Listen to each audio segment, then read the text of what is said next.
আমাদের রমাদানের সাধারণত যে সমস্ত ভুল ত্রুটিগুলো হয়, যেগুলোর কারণে আমাদের রমাদান সার্থক হয় না, অর্থবহ হয় না, রমাদানটা তার উদ্দেশ্যকে সফল করতে পারে না, বা আমরা রমাদানের যে আসল উদ্দেশ্য সেটি অর্জন করতে পারি না, যেই ভুলগুলোর কারণে এরকম 20টি ভুলের কথা আমরা আপনাদের সঙ্গে আজকে শেয়ার করতে চাই।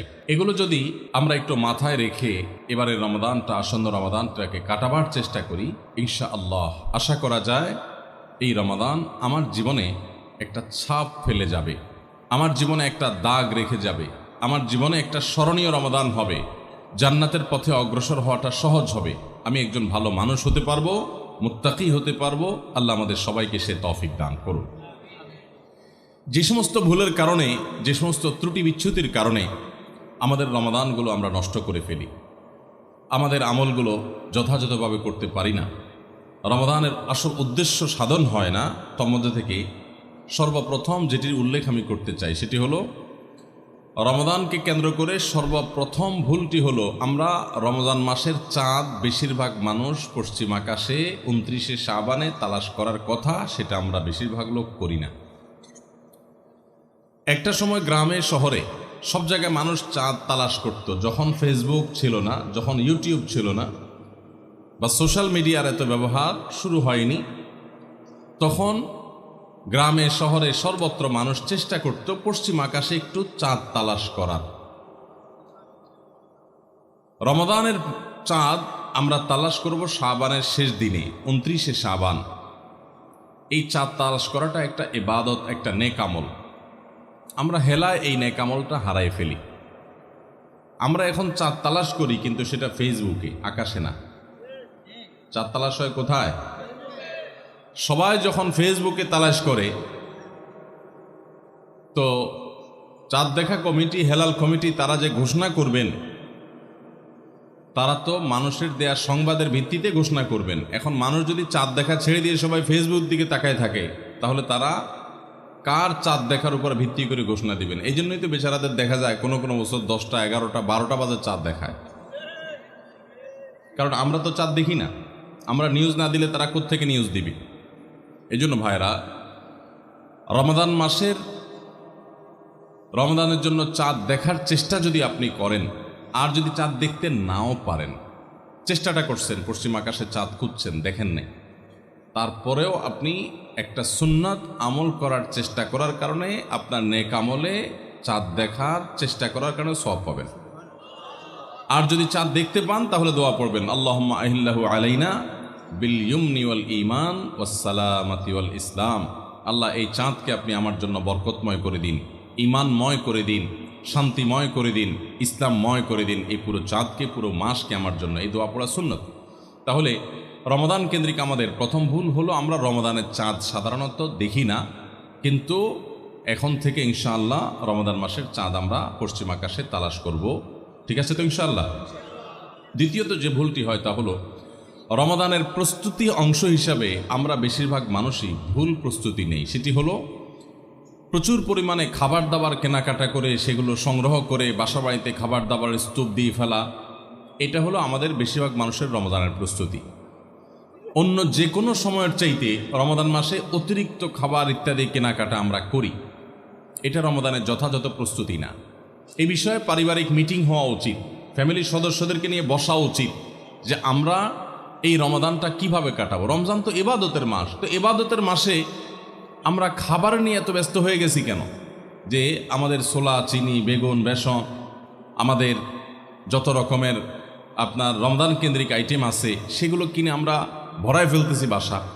রমাদান মাসে তো দিনের বেলা আল্লাহ তাআলা খাবারই বন্ধ করে দিয়েছেন, শুধু রাতের খাবার। তাহলে যেখানে দিনের বেলা খাবারের অপশনই নাই, সেখানে খাবার আমরা দ্বিগুণ ত্রিগুণ কিনছি কেন? এটা রমাদানের যথাযথ প্রস্তুতি না।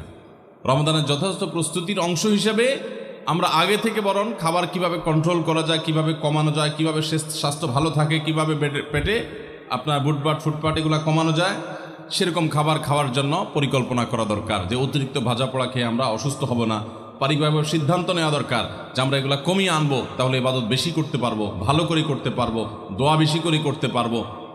এই জন্য রমাদানের আমাদের দ্বিতীয় ভুল হলো, রমাদানের ভুল প্রস্তুতি। অতিরিক্ত খাদ্য মজুত করে, কেনাকাটা করে, ভোজ্যপণ্য স্তূপ করে আমরা রমজানের প্রস্তুতি নেই। এই জায়গাটা থেকে আমাদের সরে আসতে হবে। যদি অর্থবহ রমাদান কাটাতে হয়, এই ভুলটা সংশোধন করতে হবে। নাম্বার 3, অনেক বাবা মা আছেন, তাদের যে সমস্ত বাচ্চারা একটু কষ্ট করলেও রোজা রাখতে পারে, সেই সমস্ত বাচ্চাদেরকে অনেক বাবা মা নিজেরা রোজা রাখতে দেন না। স্কুলের অভিযোগ দিয়ে মাদ্রাসা খোলা, সে অভিযোগ তুলে, তাদের পরীক্ষা চলছে সে অজুহাত তুলে, নানা অজুহাত তুলে আজকাল দেখা যায় 8-10 বছর 12 বছরের বাচ্চারা রোজা রাখতে গেলে অনেক মা বাপ নিষেধ করেন। আমরা আমাদের ছেলেবেলায় দেখেছি, আমাদের চেয়ে যারা বড়, সে আরও বড় মুরব্বী মানুষ আছেন, আপনারা আরও বেশি দেখেছেন, যে আগে বাবা মা ছোট ছোট বাচ্চারা রোজা রাখতে চাইলে তাদেরকে উৎসাহ দিতেন, তাদেরকে অনুপ্রেরণা দিতেন, আগ্রহ জাগ্রত করতেন তাদের মধ্যে, তাদেরকে সাহস দিতেন যে হ্যাঁ, হিম্মত করতে হয়। এখন বেশিরভাগ বাবা মা তাদের সন্তানদেরকে রোজা রাখতে উৎসাহিত করে না, বরং বাচ্চারা রোজা রাখতে গেলে তারা বলে না, রাখার দরকার না, তুমি ভেঙে ফেলো।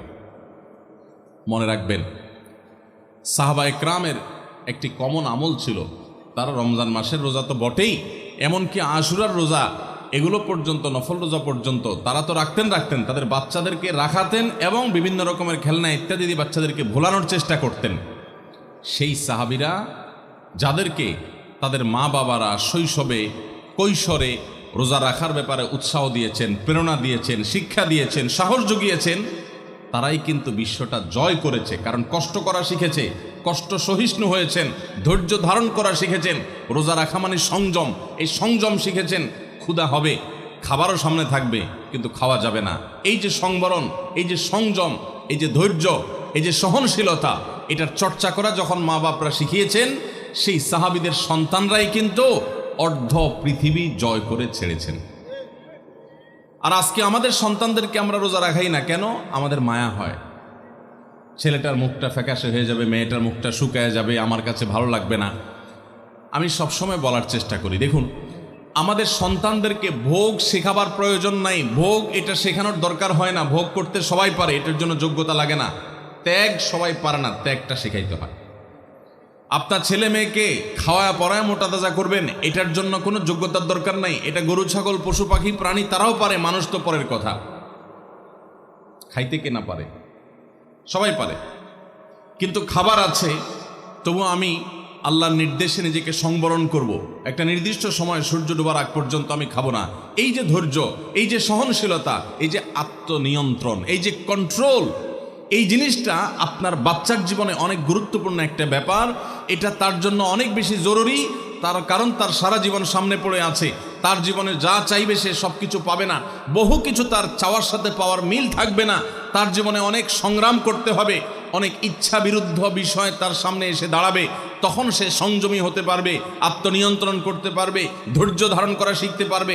আপনি যদি তাকে রোজা শিখান, আপনি তাকে যদি সওম শিখান, আপনি যদি তাকে বিরত থাকা শিখান, আপনি যদি তাকে সংযমের এই ইবাদত শিখান, আর যদি শুধুমাত্র ভোগ শিখান, বাচ্চা মুখ দিয়ে বাইর করলো আর আপনি অস্থির হয়ে গেছেন তাকে দেওয়ার জন্য, চোখ দিয়ে কোনো দিকে তাকাইলে তো সে কেনার জন্য আপনি পাগল পড়া হয়ে গেছেন, এমনকি হালাল হারাম পর্যন্ত বাজ বিচার করছেন না। বাচ্চা যা চাচ্ছে তা দিচ্ছেন, যা চাচ্ছে না তাও দিচ্ছেন। এই যে ভোগবাদের ভিতরে নিজেও হাবুডুবু খাচ্ছেন, বাচ্চাকেও হাবুডুবু খাওয়াচ্ছেন, এর মাধ্যমে আপনার বাচ্চা কখনো যোগ্য মানুষ হবে না। আপনার বাচ্চা আর যা হোক, বিশ্বজয়ী সাহাবায়ে কেরামের সেই অনুসরণকারী বাচ্চা হতে পারবে না।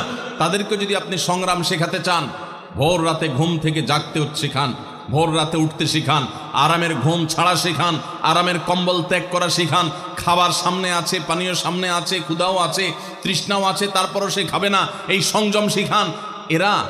এরা দেখবেন পৃথিবীর নানা বাধার পাহাড় তারা ডিঙাতে শিখবে, নানা বাধার প্রাচীর তারা ডিঙাতে শিখবে, অতিক্রম করতে শিখবে। গোটা ইসলামটা আমাদেরকে কন্ট্রোল শিখায়। ভোগবাদী পৃথিবী আমাদেরকে শুধুমাত্র ভোগের উন্মাদনায় মাতাল হতে শিখায়, ইসলাম কন্ট্রোল করতে শিখায়। ভোগের উন্মাদনায় যখন মাতাল হয়ে যায় মানুষ, তখন তার দ্বারা পৃথিবীতে বড় কোনো কাজ করা সম্ভবপর হয় না। আজ গোটা পৃথিবীতে আমরা মুসলমানরা যেসব কারণে পিছিয়ে আছি, তোর মধ্যে থেকে একটা হলো এটা যে আমরা ভোগবাদের হাবুডুবু খাচ্ছি। আমরা ইসলামের যে নিয়ন্ত্রণ, আত্মনিয়ন্ত্রণ করার চর্চা এবং এর ট্রেনিং, এর প্রশিক্ষণ পাওয়ার কথা, সেটা আমরা নিচ্ছি না। রমাদান উপলক্ষে আমাদের বড় ভুল হলো যে আমরা নিজেরাও সিয়াম কি বলে সেটা বোঝার চেষ্টা করি না। রোজা কিন্তু আমাদের সাথে কথা বলে, রোজা বলে দেখো তুমি রোজা রেখে তুমি পান করছো না, তোমার তৃষ্ণা আছে, রুমে কেউ নাই, ফ্রিজে ঠান্ডা পানি আছে, চাইলেই খাইতে পারো কিন্তু তুমি খাচ্ছ না। তোমার ঘরে কেউ নেই, পেটে ক্ষুধা আছে, আবার হাতের কাছে খাবারও আছে, তারপর তুমি খাচ্ছ না কেন? আল্লাহ নিষেধ করেছেন সেজন্য। তো এখান থেকে শিক্ষা গ্রহণ করে তোমার সামগ্রিক জীবনে আল্লাহর সমস্ত নিষিদ্ধ বিষয় থেকে বেঁচে থাকার যে ট্রেনিং এবং চর্চা সেটা তুমি গ্রহণ করবা, এই কথাই রোজা আমাদেরকে প্রতিনিয়ত বলে। তো এই জন্য রমাদান কেন্দ্রিক আমাদের একটা বড় ভুল হলো এই রোজার বার্তাটা আমরা নিজেরাও গ্রহণ করতে পারি না। আমাদের শিশুরা বিশেষ করে যারা রোজা রাখার উপযোগী হয়, আমি 2 বছর 3 বছরের শিশুকে তো রোজা রাখার কথা বলি না, ইসলামও সে কথা বলে না, কিন্তু আপনার বাচ্চা যখন 8-10 বছর বয়স হয়ে যায়, যখন থেকে 7-8 বছর পার হয়ে যাওয়ার পর সে রোজা রাখতে শিখে, একদিন হয়তো সে জোহর পর্যন্ত রাখবে, এরপর ভেঙে ফেলবে, কোনো গুনাহ হবে না। আরেকদিন হয়তো সে আরেক ঘন্টা বেশি রাখবে, আরেকদিন হয়তো আসর পর্যন্ত রেখে ভাঙার মতো অবস্থা তৈরি হবে, প্রয়োজনে ভেঙে ফেলবে, এরপর আস্তে আস্তে সে রোজা রাখা শিখবে। এই বাচ্চা যে কষ্ট করা শিখে, যে ধৈর্য ধরা শিখে, যে ক্ষুধার কষ্ট এটা নিয়ন্ত্রণ এটা বুঝে, সেই বাচ্চা অনেক বড় কিছু করতে পারবে, তার দ্বারা ভালো কিছু হবে। তো আমাদের বাচ্চাদেরকে রোজা রাখতে চাইলে তাদেরকে আমরা আরো বেশি উৎসাহ দেব, অনুপ্রেরণা দেব, সাহস দেব, তাদেরকে ভুলানোর চেষ্টা করব, এরা ইনশাআল্লাহ খাঁটি মুসলমান হতে পারবে, যোগ্য মানুষ হতে পারবে। তাহলে রমজান কেন্দ্রিক আমাদের এই ভুলটা একটা বড় ভুল, যে আমরা আমাদের সন্তানদেরকে দেখা যায় রোজা রাখার ব্যাপারে উৎসাহ দেই না, বরং অনেকে নিরুৎসাহ দেই। মনে রাখবেন কোনো বাবা কোনো অভিভাবক যেন বাচ্চাদেরকে নিরুৎসাহিত আমরা না করি। 4 নম্বর রমাদান কেন্দ্রিক আমাদের ভুল হলো, আমরা অনেকে মনে করি ভোর রাতে আমরা যখন সাহরি খাইতে উঠি, সাহরি খাওয়ার পর আমাদের মুখে রোজার নিয়ত করা লাগে। এটা আমরা অনেকে এখনো মনে করি, নাওয়াইতু আন আসুমা গাদান, এরপরে কি মিন শাহরি রমাদান। দেখছেন সবার কড়া মুখস্থ, মাশাআল্লাহ। হ্যাঁ, মাসনুন দোয়ার কথা যদি জিজ্ঞাসা করি তাহলে অনেকেই বলতে পারবেন না, কিন্তু যে দোয়ার কোনো ভিত্তি কোরআন হাদিসে কোথাও নয়, ওইটা সবার মুখস্থ, নকলটা সবার মুখস্থ, আসলটার খবর নাই। রমজান মাসে বা রমজানের বাইরে কোনো সময় রোজার নিয়ত মুখে উচ্চারণ করা, এই যে নাওয়াইতু আন আসুমা গাদান মিন শাহরি রমাদান, আরও কি কি আছে, এরকম কোনো দোয়া পড়ার কথা কোরআন কিংবা হাদিসে কোনো নির্দেশ আমাদেরকে দেওয়া হয় নাই। আপনি সাহরি খাইতে উঠছেন কি জন্য? রোজা রাখার জন্য, রমজান রোজা রাখার উদ্দেশ্যে সাহরি খাইতে উঠছেন, বাস এটাই নিয়ত। নিয়ত মানে মনের উদ্দেশ্য, নিয়ত মানে কি মনের উদ্দেশ্য, অতএব সে উদ্দেশ্য আছে, তাতে নিয়ত হয়ে গেছে। মুখের নিয়ত করাটাকে যারা জরুরি বা আবশ্যক মনে করেন তারা অবশ্যই ভুলের মধ্যে আছেন, এবং এটাকে জরুরি আবশ্যক বানানোর কারণে বেদাত হতে পারে, বরং গুনাহ হতে পারে। রমাদান কেন্দ্রিক একটা ছোট ভুল বলা যেতে পারে যে এই মুখে নাওয়াইতু আন আসুমা দোয়া পড়াটাকে আমরা জরুরি মনে করি। অনেক ক্যালেন্ডার ইত্যাদি দেখবেন এরকম রমজানের ক্যালেন্ডার, ইফতার সাহরির ক্যালেন্ডার, ওখানে দেখবেন এরকম দোয়া দেওয়া আছে। এই দোয়ার কোনো ভিত্তি কোরআন অথবা হাদিসে নাই। নকল জিনিস বোঝার একটা সহজ পদ্ধতি বলি, এই যে দোয়া আছে নাওয়াইতু আন আসুমা গাদান, এই দোয়ার শেষে হাদিসের কিতাবের নাম, বইয়ের নাম, হাদিস নম্বর, কোনো রেফারেন্স দেখবেন না। বুঝতে পেরেছেন? এটা হলো মেড ইন জিনজিরা জিনিস আইটেম যেরকম দেখেন না, ওই রকম।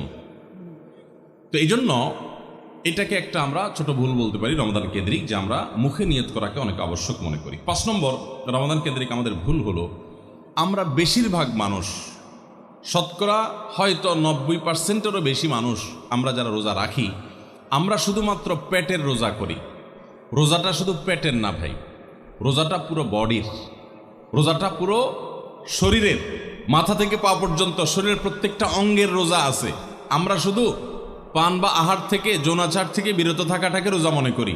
আপনি চোখ দিয়ে মোবাইলে হারাম জিনিস দেখলেন, যেই মেয়েকে দেখা আপনার জন্য অ্যালাউড না, আপনি তার ছবি দেখলেন, ভিডিও দেখলেন, সেটা নাটকের নামে, সিনেমার নামে, কোনো ভিডিওতে, কোনো শর্ট ভিডিওতে, টিকটকে, কোনো জায়গা আপনি দেখলেন, আপনি অনলাইনে অফলাইনে দেখলেন, তাহলে আপনার চোখের রোজা নষ্ট হলো। আপনার হাতের রোজা নষ্ট হবে যদি হাত দিয়ে কোনো গুনাহের কাজ করেন। পাও দিয়ে যদি কোনো অন্যায়ের পথে যান, পায়ের রোজা নষ্ট হবে। কান দিয়ে যদি আপনি মিউজিক শুনেন, আপনি গান শুনেন মিউজিক সহ, আপনি হারাম কিছু শুনেন, গীবত শিকায়াত শুনেন, তাহলে সেক্ষেত্রে কানের রোজা নষ্ট হবে। ঠিক একইভাবে আপনি মুখ দিয়ে খারাপ কোনো কথা বললেন, কটু কোনো কথা বললেন, গালিগালাজ করলেন, কারোর সাথে ঝগড়াঝাটি করলেন, তাহলে আপনার মুখের রোজা নষ্ট হবে। পুরো শরীরের প্রত্যেকটা অঙ্গ প্রত্যঙ্গের রোজা আছে।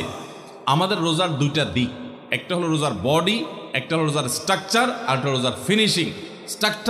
স্ট্রাকচারটা দাঁড়াবে আপনি সবে সাদেক থেকে নিয়ে সাহারি থেকে নিয়ে ইফতারি পর্যন্ত আপনি কিছু পান করলেন না, আহার করলেন না এবং যৌনাচার থেকে বিরত থাকলেন, বৈধ সেটা থেকেও বিরত থাকলেন, তাহলে আপনার রোজার স্ট্রাকচারটা দাঁড়িয়ে গেল। কিন্তু এই রোজা বা সিয়ামের ফিনিশিংটা হবে তখন যখন আপনার মাথা থেকে পাওয়া পর্যন্ত শরীরের প্রত্যেকটা অঙ্গ প্রত্যঙ্গের রোজা রাখবেন। শরীরের প্রত্যেকটা অঙ্গ প্রত্যঙ্গ থেকে যখন আপনি গুনাহ থেকে বাঁচাবেন তখন আপনার রোজাটা পূর্ণতা পাবে। নবী করিম সাল্লাল্লাহু আলাইহি সাল্লাম বলেছেন, বুখারীর হাদিস, মাল্লাম ইয়াদা কাওলা যুরি ওয়াল আমাল বি আল জাহল ফালাইসা লিল্লাহি হাজা আন ইয়াদা তাআমাহু ওয়া শারাবা। যে ব্যক্তি রোজা রেখে মিথ্যা কথা বাদ দিল না, রোজা রাখছে আবার মিথ্যা কথা বলে, আবার যে ব্যক্তি মিথ্যা কাজ, প্রতারণা, 2 নম্বরে এই সমস্ত বাদ দিল না রোজা রেখে, যে ব্যক্তি মূর্খতা সুলভ কাজ করলো, এই ব্যক্তি রোজা রাখে উপবাস থাকায় আল্লাহর কোনো ঠেকা পড়ে নাই, অর্থাৎ তার নিজের কোনো লাভ হয় না, তাহলে এটা উপোস থাকা ছাড়া আর কি।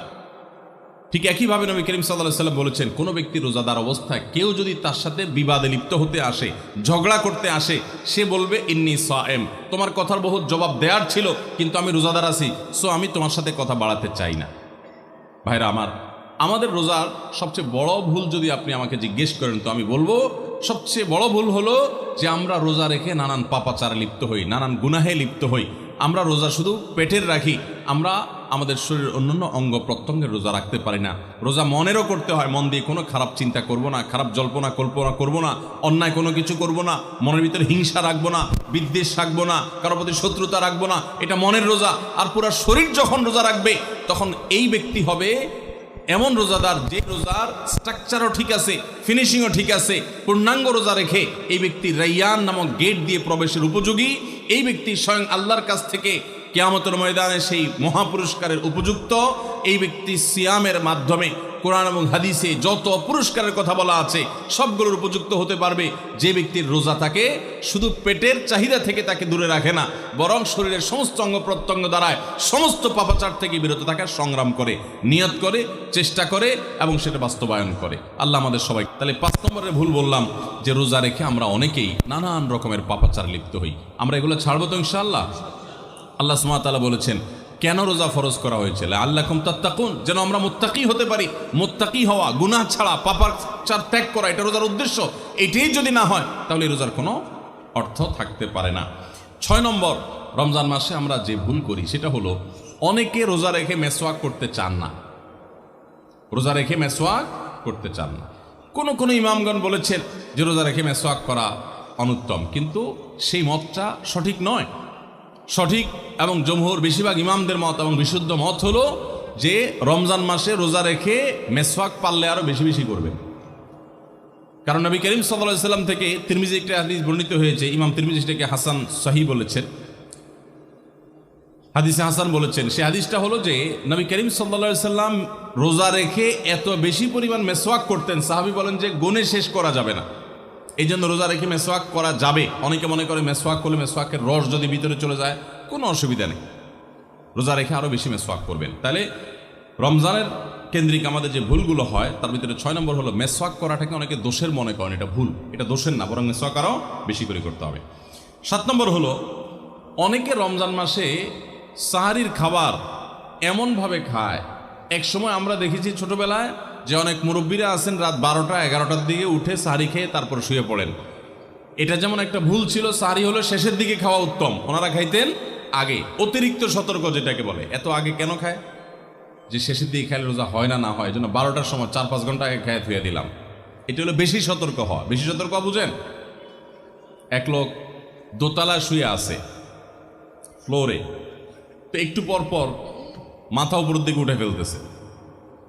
কেউ জিজ্ঞাসা করলো কি ব্যাপার, তুমি কি এমন কেন করতেছো, ফ্লোরে শুয়ে আসো চিত হয়ে, একটু বড় মাথা উঠাও কেন? তো লোকটা বলল নিচের ফ্লোরে একজনে সুই সুতা দিয়ে কাপড় সিলাইতেছে, এইভাবে সেলাই করে টান দেন উপর দিকে। তো বলে যে সতর্ক থাকতে তো দোষ নাই, যদি ফ্লোর ভেদ করে আমার মাথা লাগে, এই জন্য মাথা উঠে ফেলতেছে। তো এটা অতিরিক্ত সতর্কতা হইল না? সতর্কতা ভালো, কিন্তু অতি সতর্কতা ভালো না। সাহারি অনেকে রাত 12টা-1টার সময় খান, এটা হলো অতিরিক্ত সতর্কতা। এত বেশি ভালো না, এত অতিরিক্ত সতর্ক হওয়া বরং নিষেধ। হাদিসে নবী সাল্লাল্লাহু আলাইহি ওয়াসাল্লাম আমাদেরকে সাহারি শেষের দিকে খেতে বলেছেন। এখন আরেকটা ভুল হলো অনেকে সাহারি এত শেষে খান যে মুয়াজ্জিনের সাথে ওনার কম্পিটিশন হয়। মুয়াজ্জিন মাইক ধরে মাইকের সামনে দাঁড়ায় মুয়াজ্জিন ঘড়ির দিকে তাকাইতে তাকে টিক টিক টিক টিক আগাইতেছে কাটা।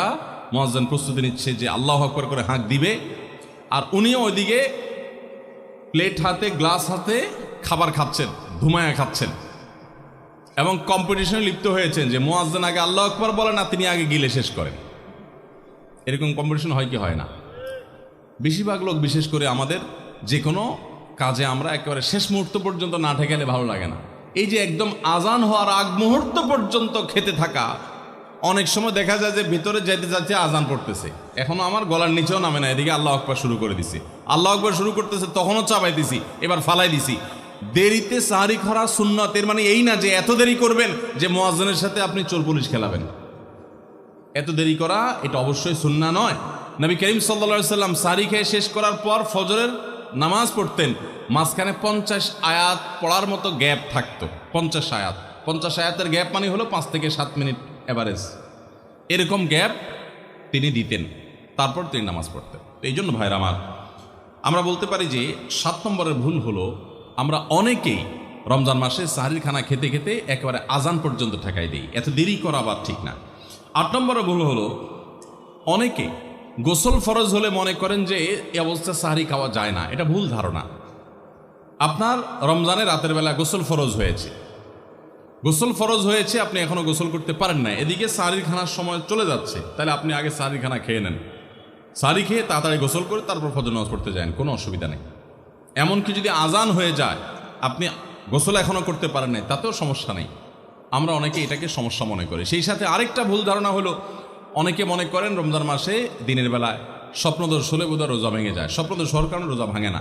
স্বপ্নদোষ হয়েছে, আপনি রোজা কন্টিনিউ করবেন, এই রোজা রাখতেও হবে না, কোনো অসুবিধা নেই, কারণ এটা আপনার ইচ্ছায় না।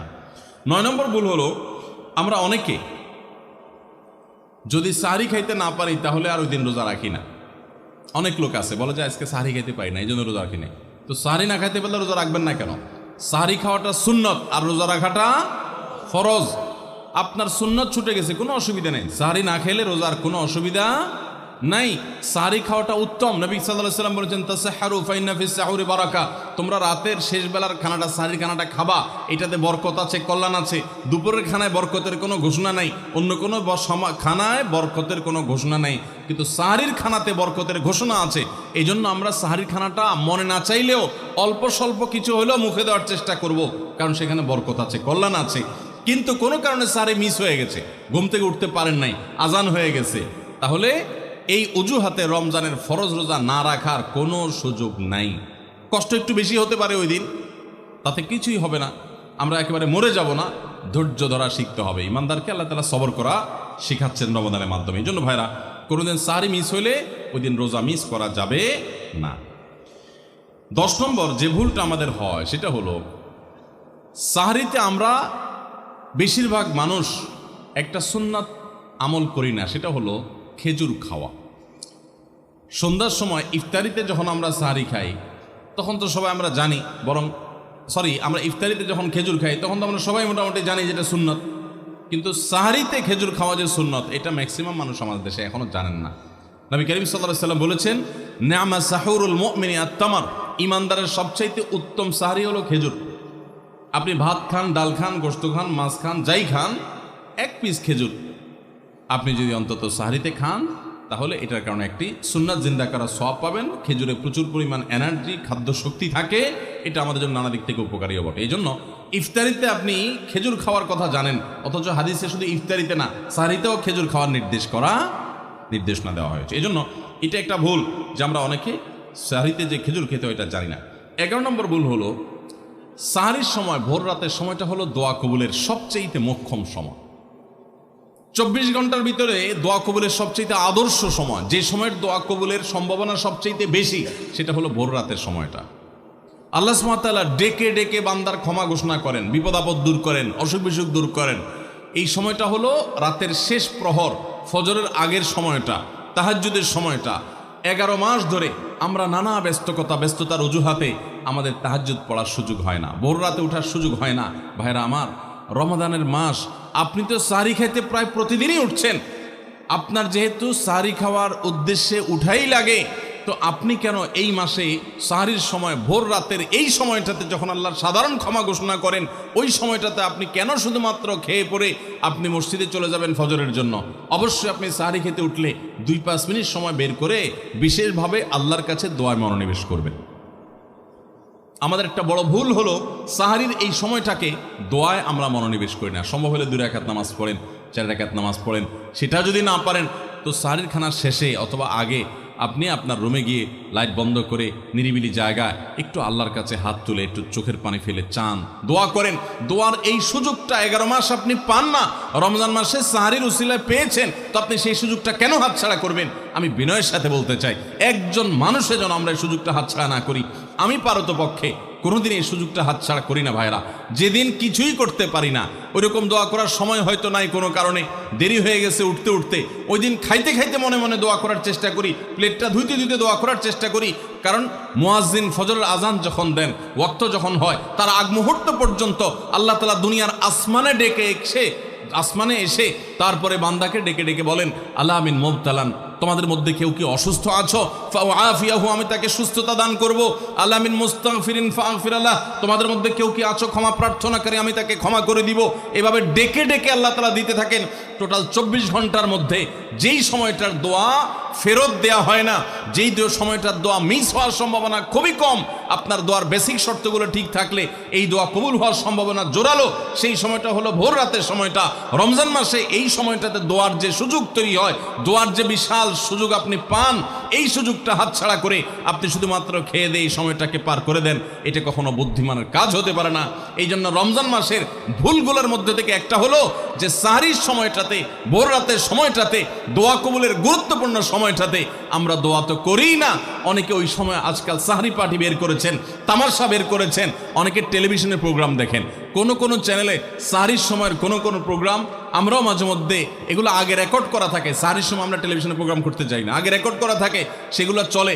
এগুলো হলো তাদের জন্য যারা টেলিভিশনে হারাম জিনিস দেখবে, ওই টাইমটাতে সে যেন হারাম জিনিস না দেখে ভালো কিছু দেখে। আপনাদেরকে আমরা বলবো, কখনো ওই ভোর রাতের ওই সময় ইসলামিক প্রোগ্রামও দেখতে যাবেন না। আপনি ওই সময়টাতে আল্লাহর সাথে কথা বলবেন, ওই টাইমটা ইবাদতের সময়, ওই টাইমটা দোয়া এবং রোনাজারির সময়। আমরা বেশিরভাগ মানুষ এই ভুলটা করি যে রমজানে আল্লাহর কাছে পাওয়ার এই বিশাল সুযোগ আমরা হাতছাড়া করে ফেলি। আমরা এখন থেকে সাহরিতে উঠলে দোয়া করবো তো ইনশাআল্লাহ। আল্লাহ আমাদের সবাইকে তৌফিক দান করুন। তাহলে এটি ছিল 11 নম্বর ভুল। রমাদানকে আমাদের সার্থক করতে হলে এই ভুলটা দূর করতে হবে, সংশোধন করতে হবে। সাহরিতে দোয়া থেকে বিরত থাকা, এই ভুল করা যাবে না। 12 নম্বর ভুল হলো, অনেকে রোজা রেখে থুতু গিলাটাকে দোষণীয় মনে করেন যে রোজা রেখে বোধহয় থুতু গেলা যায় না, এই জন্য ঘন ঘন থুতু ফেলে দেখবেন অনেকে আছেন।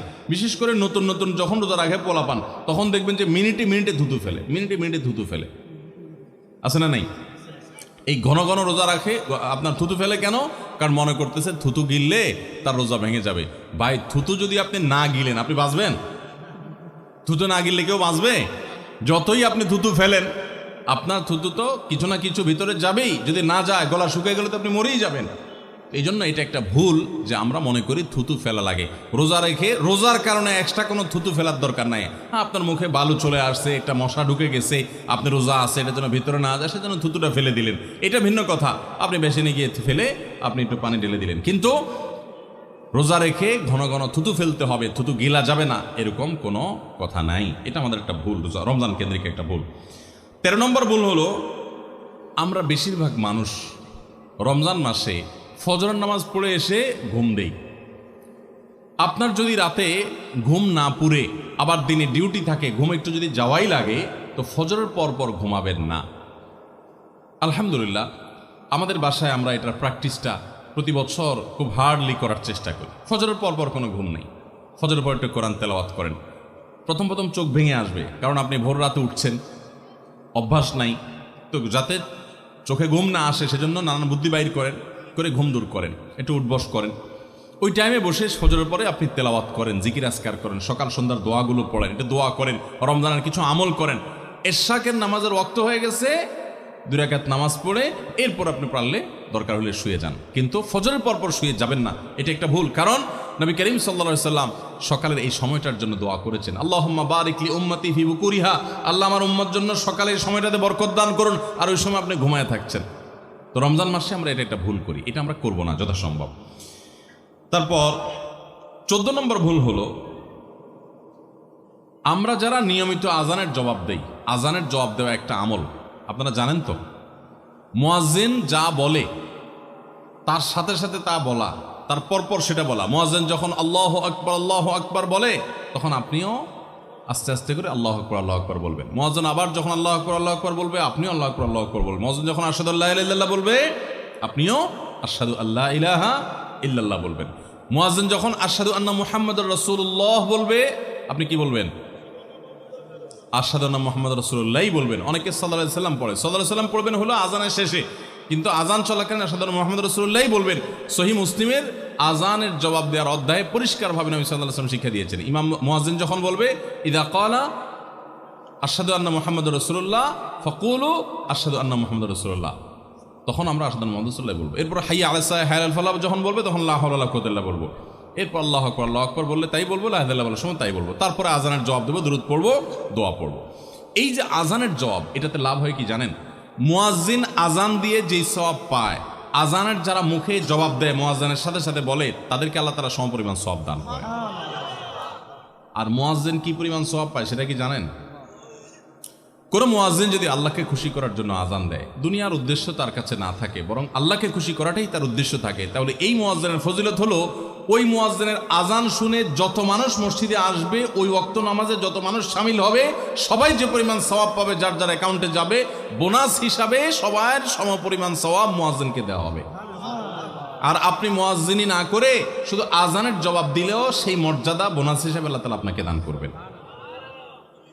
এই হাদিসের ফজিলত একবার আরো 10-12-13 বছর আগে কোন এক জায়গায় আমি বলেছিলাম, সৌদি আরবে থাকতে। তখন এক ভদ্র মহিলা আমাকে বললেন, হুজুর, এই হাদিসটা আপনার কাছ থেকে শেখার পর, জানার পর থেকে আমি মক্কা শরীফের লাইভ আজান নিয়মিত ওই টাইমে, আমি রেডিও শুনি না, মোবাইলে বিভিন্নভাবে লাইভ আজানটা আমি শোনার চেষ্টা করি এবং ওই মুয়াজ্জিনের সাথে সাথে জবাব দেওয়ার চেষ্টা করি। কারণ আমার যখন এটা জানা হলো যে মুয়াজ্জিন যত পরিমাণ সওয়াব পাবে, তত পরিমাণ সওয়াব পাওয়া যাবে, তো মক্কার মুয়াজ্জিন সাহেবের আজান শুনে যত মানুষ প্রতি ওয়াক্তে নামাজ পড়ে, এত বেশি নামাজ তো দুনিয়ার অন্য কোনো মসজিদে প্রত্যেক ওয়াক্তে পড়ে না। সো আমি লক্ষ লক্ষ মানুষের নামাজ পড়ার সময় সওয়াব মুয়াজ্জিনের পরিমাণ পেতে চাই, সেজন্য মক্কার লাইভ আজানটা আমি ফলো করি।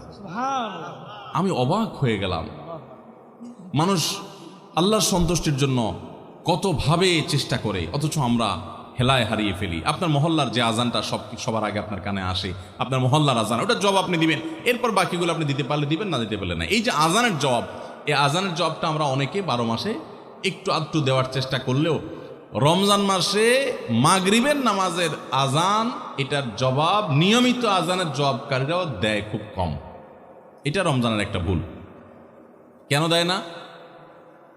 কারণ সেই আসরের পর থেকে নিয়ে 10-12 পদ, 13 পদ, 14 পদ ইফতার সামনে নিয়ে বসে যে দাঁত কচকচ কচকচ করতেছিল, হাতগুলো শুধুমাত্র আকুপাকু করতেছিল যে কখন আপনার বেগুনি ধরবে, কখন পেঁয়াজু ধরবে, কখন বুটমুড়িতে হাত দিবে। যখন আকুপাকু করতেছিল, সূর্য ডুবছে, মুয়াজ্জিন সাহেব আল্লাহু আকবার হাঁকা শুরু হয়েছে, আর হুমড়ি খেয়ে অনেক ঝাঁপায়া পড়ছে, খাইতে খাইতে কখন আজান শেষ হয়ে গেছে টেরও পায়নি। ঠিক না ভাই? ঠিক। আপনি খান, ওয়াক্ত হয়ে গেছে, সাথে সাথে আপনি খেলেন, আজান শুনলেন, সাথে সাথে আপনি খেলেন, ভালো কথা। একটু মুখে দিয়ে খেতে খেতে খাওয়ার ফাঁকে ফাঁকে মুয়াজ্জিনের আজানের জবাবটা দিয়ে ফেলেন। কিন্তু ম্যাক্সিমাম মানুষ আমরা এই ভুলটা করি। আমি খেয়াল করে দেখেছি, যারা নিয়মিত আজান দেয়, তারাও আজানের জবাব দেয়, তারাও দেখেছি এটা করে না, অর্থাৎ ভুল হয়ে যায়। তাহলে আমরা লক্ষ্য করবো তো ইনশাআল্লাহ, মাগরিবের সময় ইফতারের ফাঁকে ফাঁকে আমরা আজানের জবাব দিয়ে দিব। ও মাশাআল্লাহ, বক্তব্য নোট করার জন্য আপনাদের হাতে হাতে কাগজ দেওয়া আছে। আপনারা কাগজ পাইছেন সবাই? মাশাআল্লাহ। আমরা যেগুলো বলছি আপনারা এগুলো নোট করতে পারেন, তাহলে তো এখানে পুরস্কার দিয়ে জুত করা যাবে না। পুরস্কার নিয়ে আসছি তো, পুরস্কার যে দেব সবাই তো নোট করে রাখলে তাহলে তো সব নকল করা। ঠিক আছে, নকল থেকে পরীক্ষা হবে আজকে, যা আছে কপালে ইনশাআল্লাহ। ঠিক আছে, তাহলে ভাই আমরা 14 নম্বর ভুলের কথা জানলাম। রমজান কেন্দ্রিক আমাদের 14 নম্বর ভুল জানলাম যে আমরা ইফতার খেতে খেতে মাগরিবের আজানের জবাবটা ভুলে যাই, এটা ভোলা উচিত না। রমজান মাস তো আরো বেশি করে করবেন, অন্যান্য মাসে করেন, আপনি রমজানে ইফতার অজুহাত দিয়ে মাগরিবের আজানের জবাব দিচ্ছেন, এটা তো গ্রহণযোগ্য হতে পারে না। 15 নম্বর আমাদের ভুল হলো, আমরা তুফান মিল গতিতে তারাবি পড়তে পছন্দ করি, ঠিক না ভাই? ঠিক। আমরা চেষ্টা করি আমাদের মোবাইল যদি 4G গতি থাকে, তারাবি যেন 5G হয়।